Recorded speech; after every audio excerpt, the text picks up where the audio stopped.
Now, I think it's very important when you talk about the United States and Iran that you realize that you're not just talking about the United States, you're talking about the United States and Israel. These two countries are what I like to call a tag team. They're joined at the hip. And the truth is that they look at Iran in different ways. Iran is not a serious threat to the United States. It just isn't. You can't make that argument on rational legal grounds.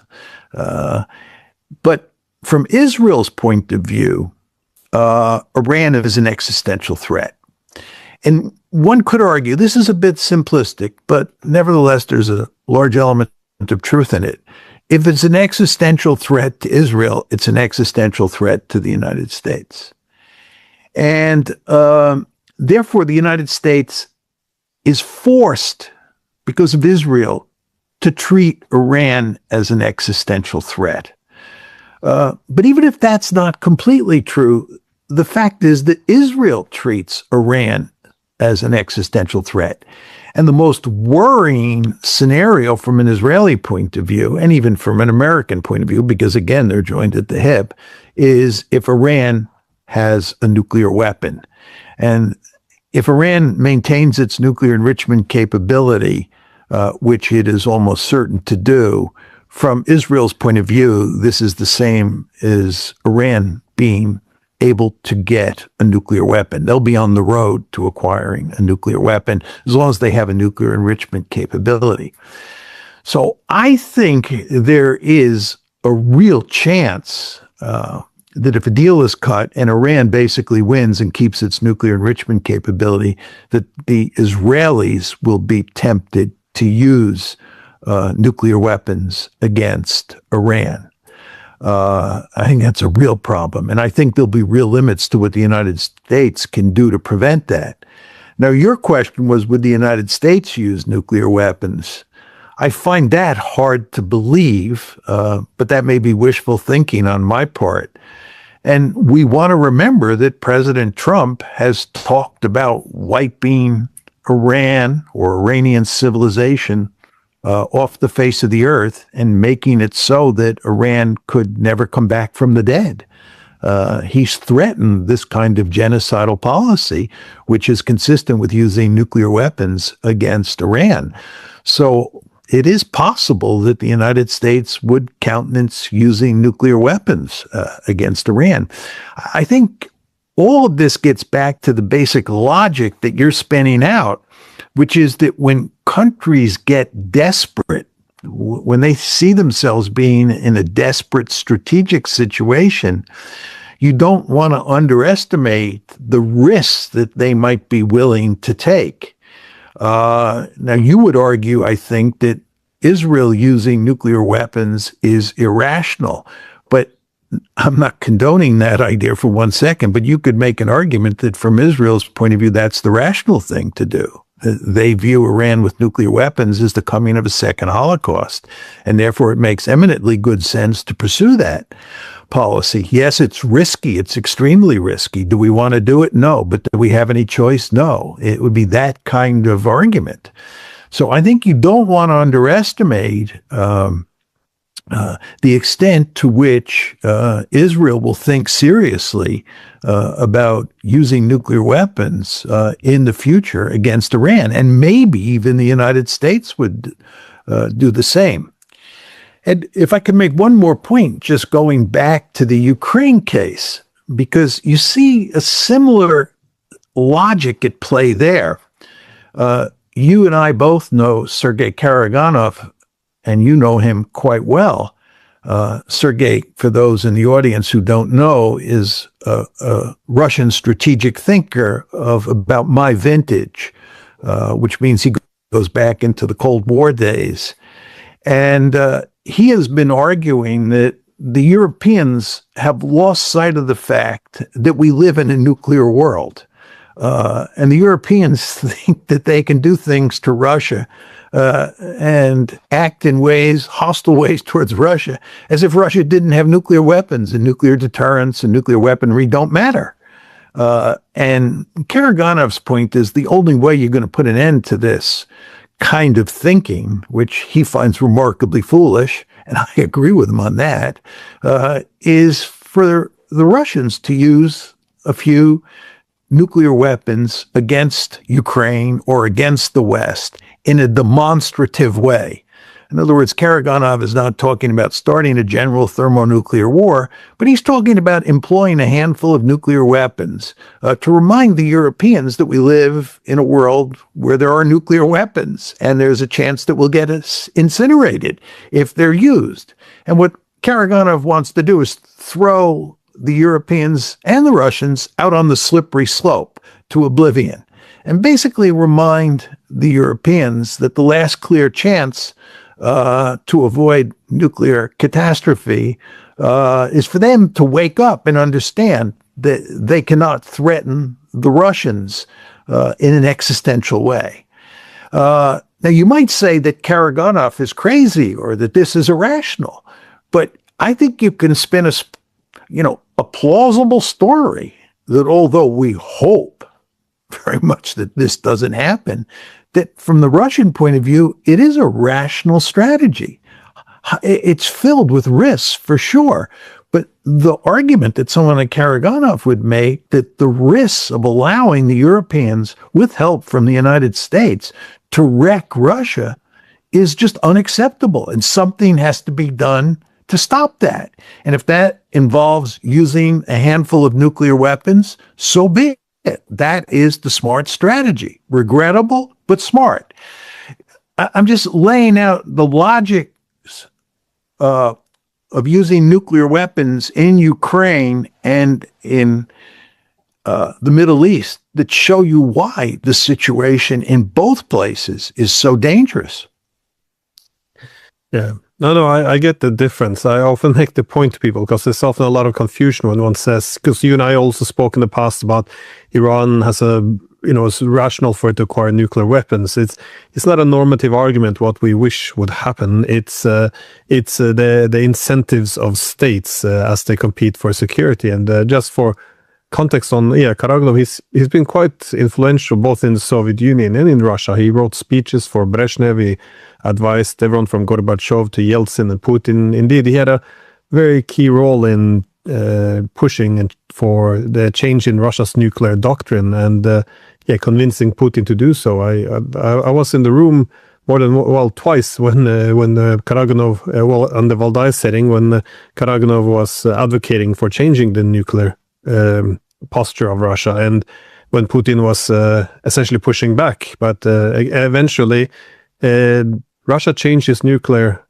posture by essentially lowering the threshold because of Karaganov. So one can't say that he's not influential. And but the rationality, the way I see it, is that Russia needs its deterrence, because that's one thing that gradually got chipped away over the past 4 years. And I often make the point in Europe, or in the West, that this idea of celebrating how Russia's not standing up for its red lines, we have to be careful what we wish for, because now one has set in place anger in Russia among many in the establishment that, we let our deterrence slip, and now it has to be restored. Even this, when you see drones attacking Russia coming out of the Baltic states, I mean, is this the new normal? The Europeans can just launch attacks at Russia and Russia doesn't dare to do anything. They really say now that this has to come to an end. And I'm actually having him, Karaganov, on this program on Thursday, so I will ask him what he if we should wait for Judgment Day now, because we are going down a very different path, but the dangerous path. But that kind of goes into my same argument with the Americans. You don't want to defeat the Americans, humiliate the Americans too much in the Middle East either, because one could end up, pushing them into a corner, same as the Israelis for that sake. So, you don't want to defeat your enemies too much. Is my point, which I also made to the Iranians. But where do you see all of this going then? Given that we now appear to be returning into warfare between the US and Iran. Is it... Before I go and answer your question on Iran and where I see that one headed, I just want to go back to the Ukraine-Russia situation for a second.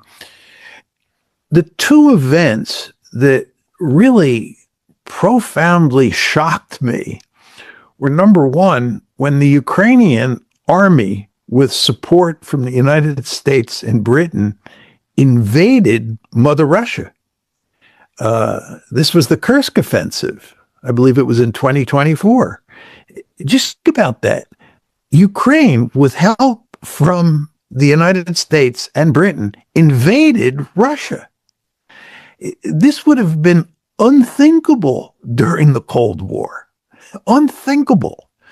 During the Cold War, I once had a lengthy discussion with some policymakers about the question of what the United States and NATO would do if you had a war in Central Europe and the Warsaw Pact defenses cracked, and we had the option of moving deep into Eastern Europe and maybe eventually moving into the Soviet Union itself. It was a hypothetical situation.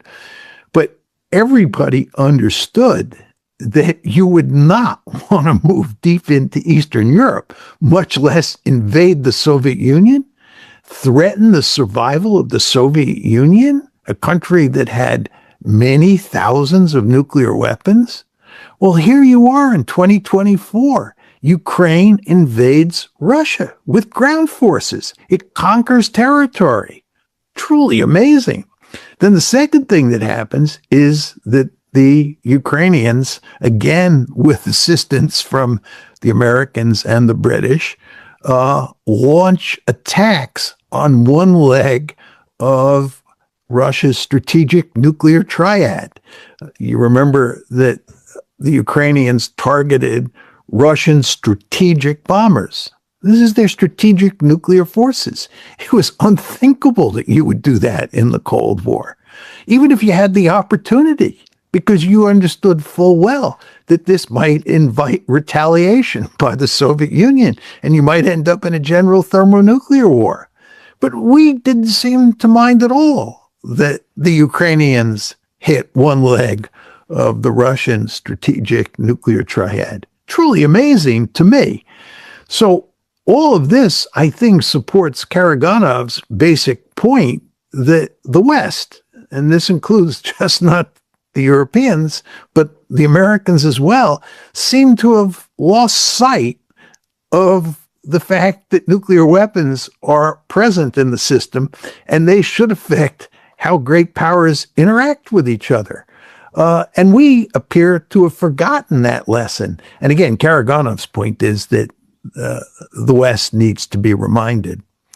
But I just wanted to talk about those two incidents. And by the way, you could add a third incident. This is when it looks like the Ukrainians were trying to decapitate the Russian regime by firing missiles at Putin's home.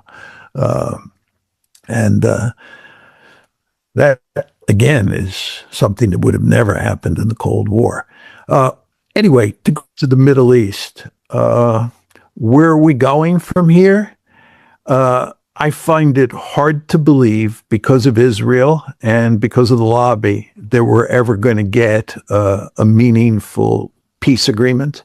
I find it hard to imagine that the United States and Iran could work out a deal that puts an end to this conflict once and for all.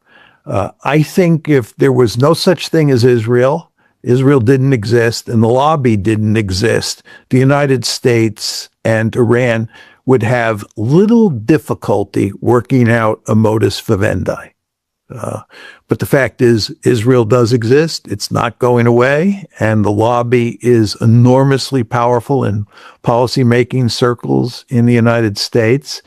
And because the United States and Israel are therefore joined at the hip, it's going to be almost impossible for President Trump to negotiate some sort of meaningful peace agreement that last for a long period of time.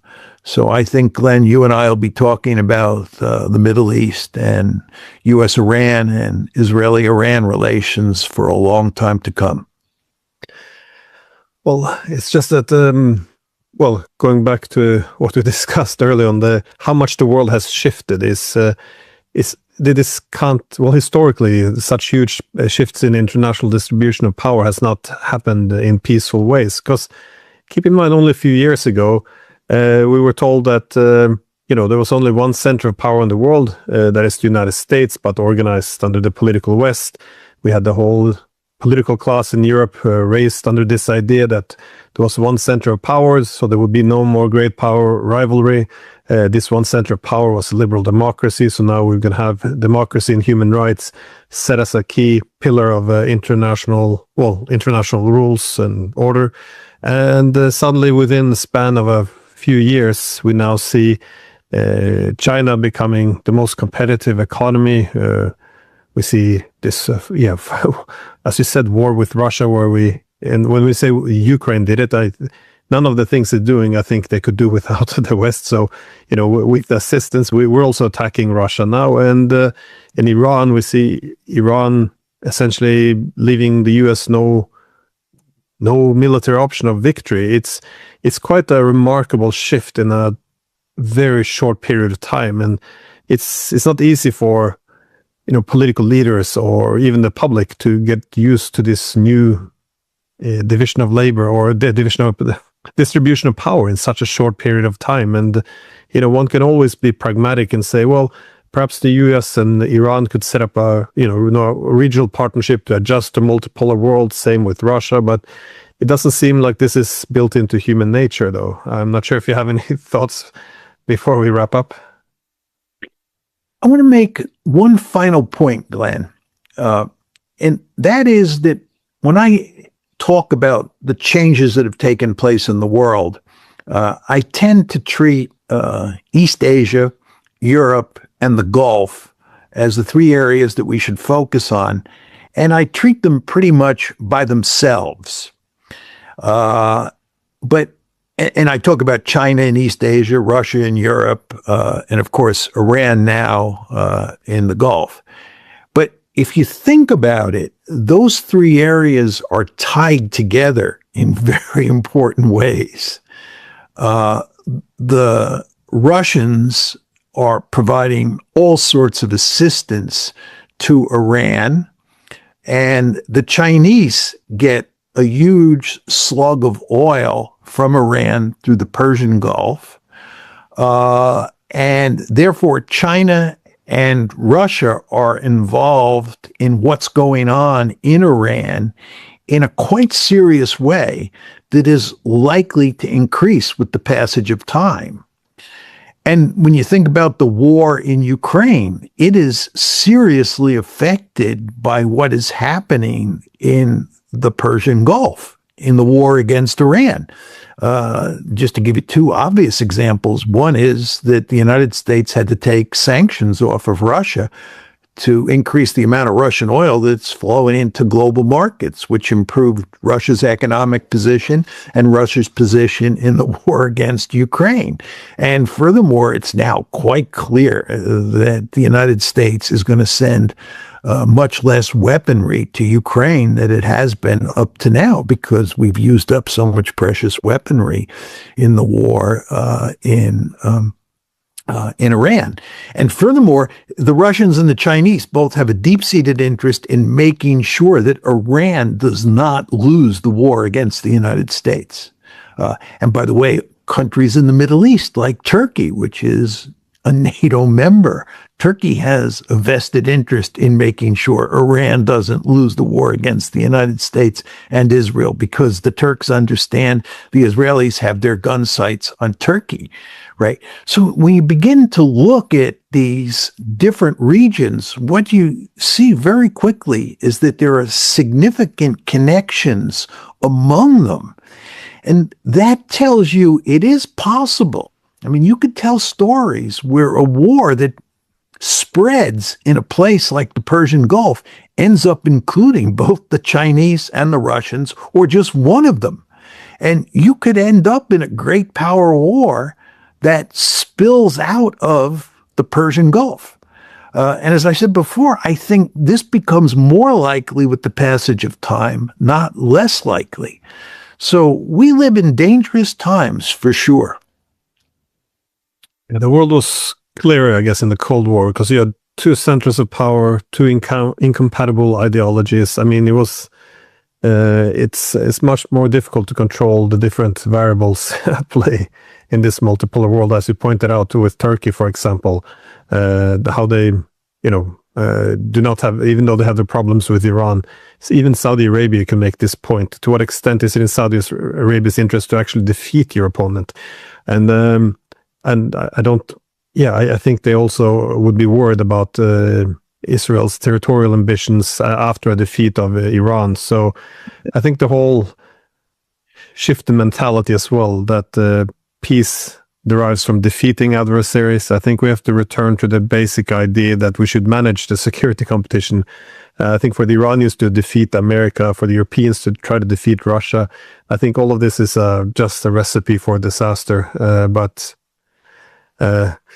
that's the path we're going down, it seems. Yeah. Yeah. And people also ought to remember Clausewitz's famous dictum that war is an extension of politics by other means. And really the key variable you want to focus on here is politics. I think in the West, this is especially true in the United States, we like to talk about military power. And of course, the Israelis do as well. And the idea is that any political problem we see out there can be solved by military means. Just bring out the big stick and engage in big stick diplomacy, and we'll solve the problem. And I think what we're seeing both in the Ukraine war and in the Iran war, and the Israelis are seeing in places like Lebanon and Gaza, that there are just limits to what you can do with military force alone, and that politics matters enormously. And you can win a war or be very successful militarily in a conflict, but lose it politically. I always like to talk about the Vietnam War, which is a central event in my youth, right? Between 1965 and 1975, the United States won every battle that it fought. We were never defeated on the battlefield by the North Vietnamese and the Viet Cong. We won all the battles, but we lost the war. War is an extension of politics by other means. And there are just real limits to what you can do with military force. And we're finding that out, both in the case of Ukraine and Iran. And hopefully the lesson we learn will stick in our head for a while.